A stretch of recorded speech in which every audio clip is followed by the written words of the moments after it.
Ever since Apple's iPhone event last week, I have been asking myself the same question. Do these new iPhones deserve to be called the iPhone Pro? Well, on one level, yes, because Apple made them and they can call it whatever they want. And while I don't agree with every decision Apple made here, these are still the best iPhones Apple has ever made. Is that enough to warrant this new name? Maybe. There are some notable improvements in these two devices, which I'll dig into in a minute. In other ways, though, the upgrades Apple made to the iPhone 11 Pro and Pro Max are so subtle, I think it would actually take a pro to spot them.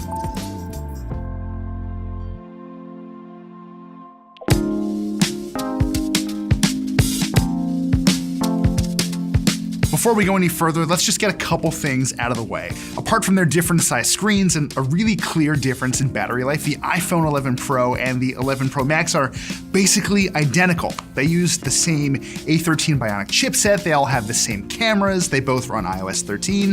You get where I'm going with this.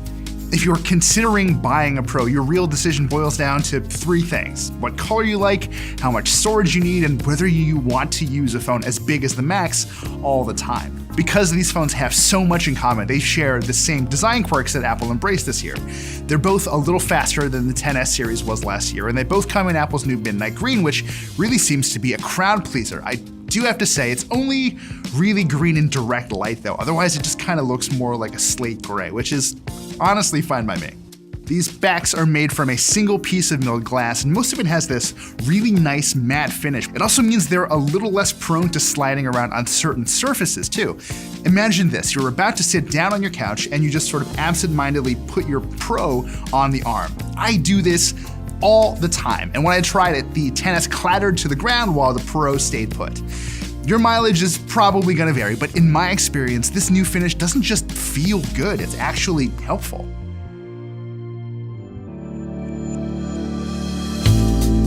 I wasn't too worried about the worst case scenario of dropping this thing because the Pros use what Apple calls the toughest glass you'll find in a smartphone, and there's reason to be skeptical there. I honestly can't test that without trying to destroy phones I do not own.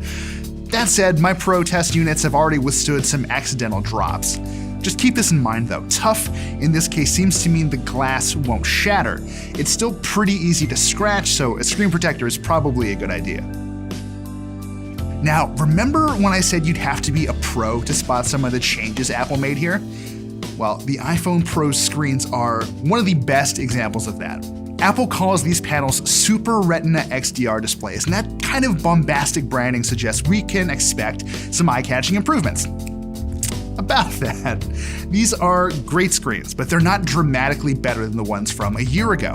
Screen brightness tops out at around 800 nits instead of the 600 something we got in the XS series, but the Pros aren't that much more readable in broad daylight than those older phones were, if at all, actually. The difference is most notable when you're watching 4K HDR video, where the brightness peaks at around 1200 nits during really bright scenes. Even then though, you're not going to notice the difference unless you have the new expensive phone right next to the old expensive phone. That's not all. Remember 3D Touch, that pressure-sensitive screen tech that Apple pushed for a few years? Well, it's finally gone, and if you really miss it, like I did, which I'm in the minority on, I'm sure of that, you can long press on app icons to access the same shortcuts. Most people I know never actually used it though, so losing it here makes a lot of sense. Performance is another one of those areas where you might not see a huge difference, but that really depends on where you're coming from. If you haven't upgraded your phone in a while, the iPhone 11 Pro and Pro Max will feel fantastically quick thanks to Apple's new A13 Bionic chipset.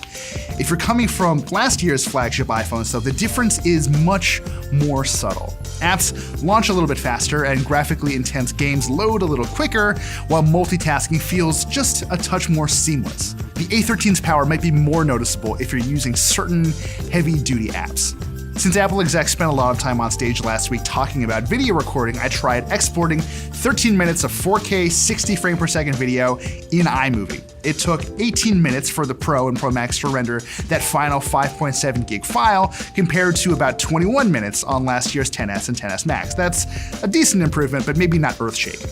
I'm never going to complain about improved performance, but just don't expect to be totally blown away if you've been using a recent iPhone. With all that said, some of Apple's changes definitely stand out. Battery life is a great example. Because the A13 is more efficient, in addition to just being faster, I've generally been able to get about 12 hours of continued use out of the smaller Pro instead of the 9-ish I got out of last year's XS. And the big ol' Pro Max easily ran for between 13 and 14 hours on a single charge compared to the 11 to 13 hours I got of last year's big iPhone. If it's big changes you're after here, look no further than the cameras. We've got 3 rear 12 megapixel sensors in the Pros, the standard wide camera with optical image stabilization and an f1.8 aperture, the telephoto with a slightly wider aperture this year and a 2x optical zoom, and the new ultra-wide camera that captures a 120-degree field of view.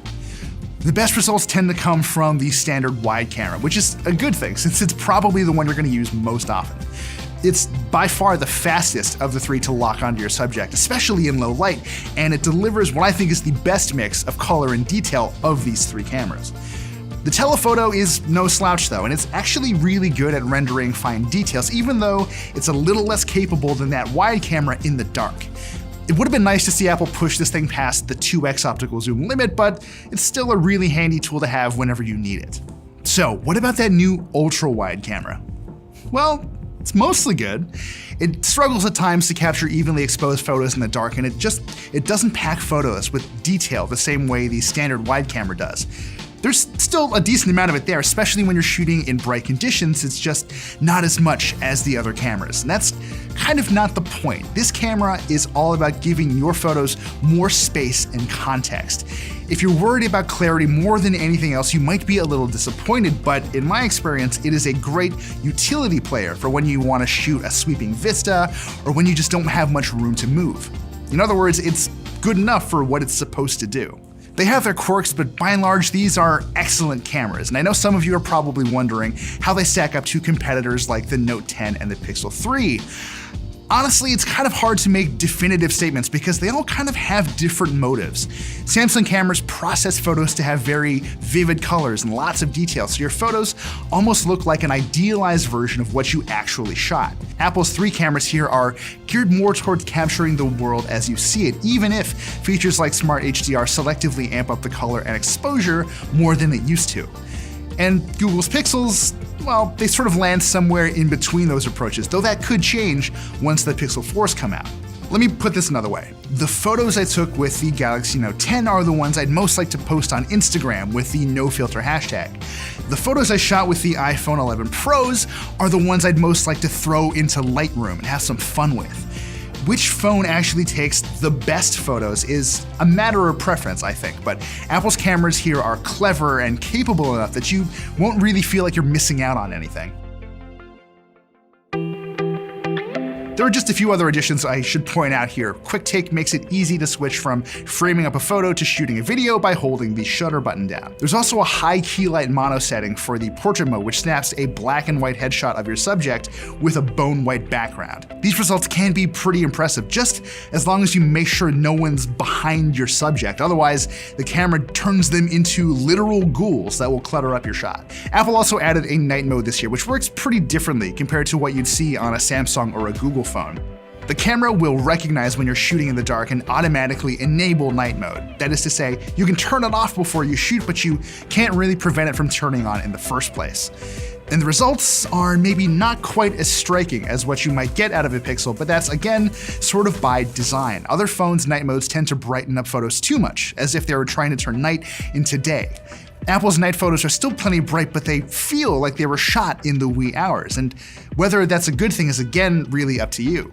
There is just one catch though, you can't use the night mode with that ultra-wide camera at all. The 12 megapixel front camera isn't quite as interesting as what's around back, and as usual, it'll take nice selfies without a whole lot of fuss. Apple did add 2 notable features here though. Tapping a button widens the camera's field of view so you can squeeze a few more people into those selfies. You can now also shoot slow motion video, which works as well as you'd expect. You're gonna start seeing these Slofies everywhere, and while I hate the name, I figure I should just contribute my own before everyone goes crazy, so just enjoy the shot of what happens when I eat a handful of glitter. Kids, please don't try this at home. Oh, and the videos you shoot with the iPhone Pros are pretty great, actually. you can capture footage at up to 4K 60, and thanks to an assist from the neural engine, the pros did a surprisingly good job at adapting to changing conditions. Exposure was more consistent throughout, and I noticed a lot less noise than I expected. So, at the end of it all, should you buy an iPhone 11 Pro or Pro Max? Well, I think it really depends. They're all around better than the XS series, and they're definitely a worthy upgrade if you're using an iPhone 10 or anything older than that. These are, after all, probably the most powerful smartphones money can buy right now. But if you don't need the best of the best, or if you're still not generally thrilled about the idea of dropping $1,000 on a phone, even a phone that'll last you a few years, there's another way. The iPhone 11 is the more practical choice, and the one that probably just makes sense for more people.